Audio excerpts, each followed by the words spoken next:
আসসালামু আলাইকুম। দেখুন এখানে আমি নিয়েছি ইলিশ মাছ, আলু, এগুলো আমি এখন সিদ্ধ বসিয়ে দেব। তার সাথে নিয়ে নিয়েছি দেখুন লাউ পাতা। এই লাউ পাতা দিয়ে আজকে আমি ইলিশ মাছ দিয়ে ভর্তা বানাবো।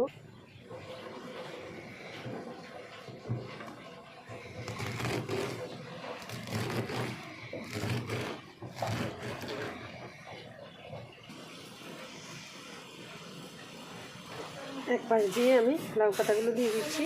লাউ পাতাগুলো আমি সিদ্ধ করে নেব। আলু, শাক, মাছটা সিদ্ধ হয়ে গেছে, এখন আমি নামিয়ে ফেলি।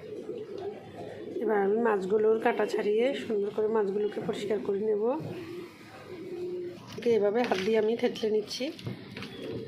দিয়ে দিচ্ছি আমি পেঁয়াজটা ভাজার পরে দিয়ে দিচ্ছি রসুন, কাঁচামরিচটা দিয়ে দিচ্ছি, লবণ দিচ্ছি, মাছটা কাটা বেছে একদম সুন্দর করে রেখেছি। এবার মাছটা দিয়ে একটু ভেজে নেব। দিয়ে দিচ্ছি আমি আলুটা, মাছটা ভাজার পরে